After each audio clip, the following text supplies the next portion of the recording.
Project ke-11 merupakan project data confidentiality atau enkripsi data.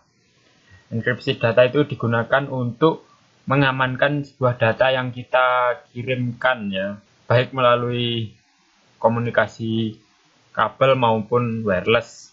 Data itu diamankan dengan tujuan agar tidak bocor ya, misalkan data itu data penting, tadi tidak bocor atau disalahgunakan oleh pihak yang tidak berkepentingan atau pihak yang tidak berkenan. Cara yang paling mudah untuk enkripsi data adalah dengan operasi XOR. Jadi operasi XOR itu ketika dilakukan 2 kali, maka data yang di XOR tadi akan berubah kembali pada data yang semula. Nah, pada GUI ini ada 2 tampilan ya, yaitu dari sisi pengirim dan sisi penerima. Pada sisi pengirim itu ada sebuah kunci yang digunakan untuk mengenkripsi data. Nah, kunci tadi akan digunakan juga pada sisi penerima untuk mendekrip data, jadi mengembalikan data yang dienkrip tadi. Di sini ada tampilan teks sebelum dienkripsi dan teks yang sudah terenkripsi atau yang ketika teks ini ditransmisikan ya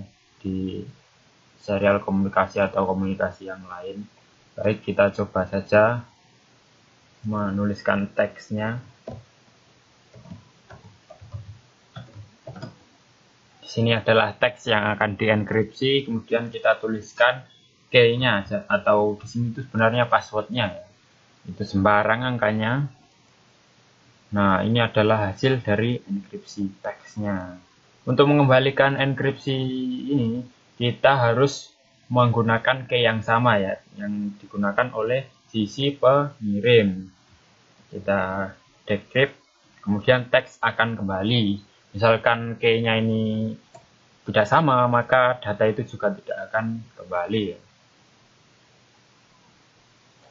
Baik, di sini kita akan melihat dari sisi pemrogramannya. Jadi button 1 ini digunakan untuk mengenkript data, yaitu data di textbox 2 akan disimpan pada variabel string, kemudian akan dibaca panjangnya yang digunakan untuk parameter pengenkripan nanti, kemudian key-nya dikonvert menjadi sebuah tipe data integer. Sedangkan CH di sini digunakan untuk menyimpan data karakter ya saat pengenkripsian data. Ini untuk textbox untuk hasilnya. Proses pengenkripsian data itu berada di sini ya, yaitu menggunakan for. Jadi pengenkripsian data itu dienkrip berdasarkan panjang teksnya. Jadi jika semakin panjang maka proses pengenkripsian data semakin lama ya, karena per karakter. Dari data karakter nanti akan disusun menjadi string dan ditampilkan di textbox 3 dan juga textbox 5. Button 2 digunakan untuk decrypt data, prosesnya juga sama, di decrypt juga per karakter berdasarkan key ya di sini. Key penerima juga harus sama dengan key pengirim. Nah, untuk project data confidentiality ini ada 2 ya. Yang kedua adalah pengembangan dari yang pertama, yaitu menggunakan encrypt data yang berbeda ya. Jadi menggunakan encrypt data yang lebih kompleks. Di sini saya menggunakan encrypt data yang sudah disediakan oleh CSAP, yaitu menggunakan MD5 untuk kuncinya dan juga triple dash untuk datanya. Jadi menggunakan 2 enkripsi agar lebih aman ketika data ini itu disimpan di sebuah database. Nah, di sini kita coba saja langsung mengetikkan key-nya, kemudian teksnya. Nah, sekarang kita encrypt datanya. Nah, datanya berupa ini ya, yang sudah di-encrypt. Kemudian untuk mendecrypt datanya itu kita menggunakan key yang sama dari enkripsinya atau sisi pengirim.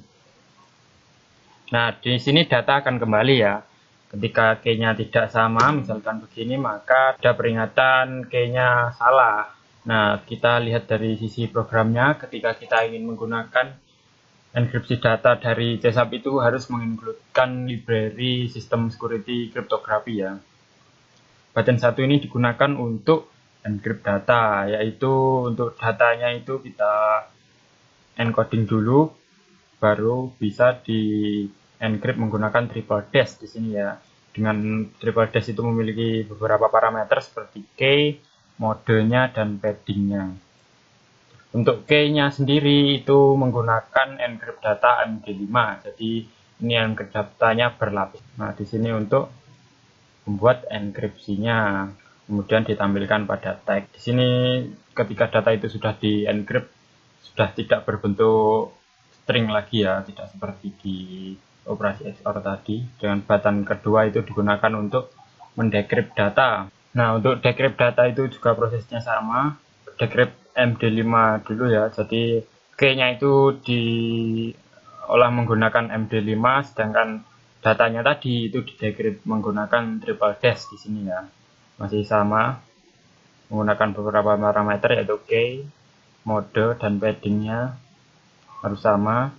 Yang terakhir adalah peringatan ketika key-nya error.